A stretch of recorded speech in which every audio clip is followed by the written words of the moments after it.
Hey, what's up guys? Welcome back to Kamloops Country Living. Today we're going to talk about secondary suites. Stay tuned.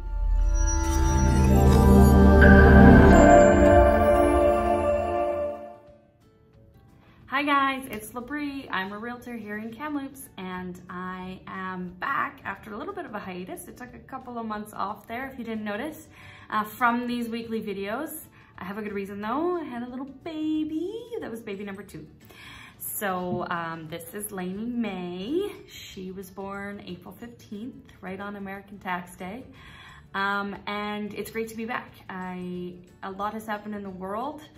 You know, this pandemic has been crazy. And then, you know, today with the Black Lives Matter movement, things are intense. And I don't want to ignore them or gloss over them or distract you with anything but what's really important. But at the same time, you know, there are other issues that deserve our attention. So today I'm going to talk about secondary suites. They go by many different terms, and I will get into some clarification on that. But this is especially important today because the City of Kamloops has released a really helpful guide on this whole topic. It's actually 20 pages, and it really sheds a lot of light on where the city stands and where you can have secondary suites, where you can have carriage homes and carriage suites, and where you can't. And really, there are some pretty interactive maps and guides that go along with it. So this is great information to have. Kudos to the City of Kamloops for coming out with this information. So we'll dive right in. The City of Kamloops identifies 3 types of residential suites: secondary suites, garden suites, and carriage suites. So what that means is a secondary suite is contained within the dwelling and is either above ground or below ground and does not exceed about 969 square feet or 40% of the total living area of that home. And then you have your garden suite. So a garden suite is just 1 story, but it is not contained within the primary dwelling unit. So it's not within the house. It'd be a unit in the backyard, a smaller little house built in the backyard. And then a carriage suite would be within that smaller unit in the back. It's gonna be above ground, making that secondary unit 2 stories. So you might be wondering, okay, where in the city can I have these? And they're actually allowed in most urban areas and in a lot of the common zonings. So RS1, RS1S, RS4, RS5, RT1, RT2, RT3, RM2A, CD1, CD5. So these are all a bunch of residential and commercial zonings that the City of Kamloops designates. And if you're curious about that, the City of Kamloops has really interactive maps that can tell you quite quickly how to find your zoning and what that looks like and what is or isn't allowed in that zoning.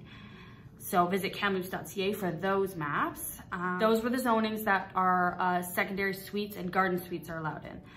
The only place a carriage suite is allowed in, meaning the backyard, 2nd story building, is RS1S zones. You will see a really handy map in the guide that shows some green spots for all of the places that secondary suites and garden suites are allowed. And then the pink areas are where the secondary suites, garden suites, and carriage suites are allowed. So there are some other regulations that are important to know. You can't have suites on lots that already have duplexes. So you can't effectively turn that duplex into a 4-plex. And you cannot have a secondary suite combined with also having a garden suite and a carriage suite. You also need about 50 feet in your lot width and 50 feet of a street frontage in front of your home. Other important things to know is you can't have a suite on a panhandle lot. You also have to have 40% of your yard landscaped, meaning you can't just get rid of your whole yard and make it into extra parking for your suite. So you might be wondering about how much parking you would need. So the city says you need 3 unstacked parking spaces in a situation where there's a single family home with a secondary suite. So unstacked meaning that none of the vehicles have to move out of the way in order for every vehicle to get in and out. And in the guide, you'll see several examples. Feel free to press pause right here to look at these and get a better feel for what is required for parking. All right, and then the guide does dive into a little bit more detail about the permit application process, fees and timelines and things like that. Feel free to head to kamloops.ca/residential suites to read through that in detail. But otherwise, let's dive into some of the frequently asked questions. So you might be wondering, can I have a suite? So as mentioned, there are zonings where that's allowed. If you have a single family home that permits it, a residential suite, and it complies with all the zoning regulations, then you're probably eligible. But again, there are some details that you'll definitely want to confirm before you confidently go forward with purchasing a home with a suite or purchasing a home with the intention of adding a suite. If you want to know what zone you live in, you got to head to kamloops.ca/citymap. That's the online mapping tool that they use to provide you with all the information that you'll need to know about your property. And if you need help navigating that, you know who to call, right? So my home is in a zone that permits a suite. Is my suite legal, you may be wondering. Maybe, maybe not.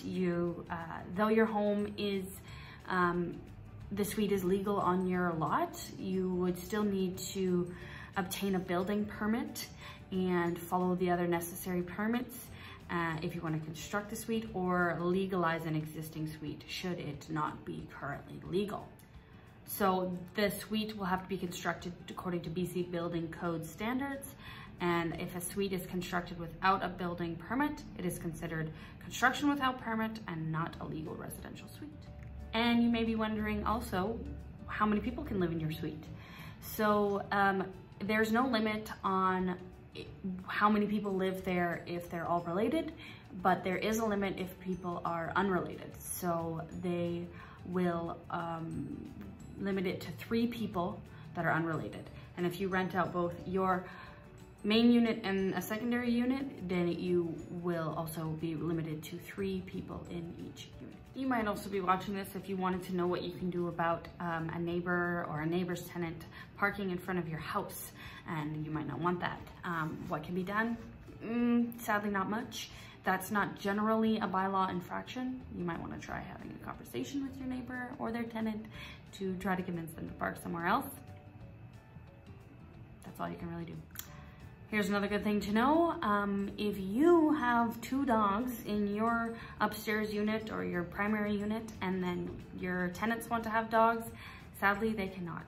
So the 2-dog restriction is per household, including suites. All right, guys, that about covers it. The guide does go into a fair bit more detail, comes up with a few more frequently asked questions you might have. But for now, that's gonna do it for me. Thanks for tuning in. Stay tuned for more weekly videos. Fingers crossed you'll be seeing more of these every Friday. So feel free to comment below, like, and subscribe to this channel, and we'll see you next time.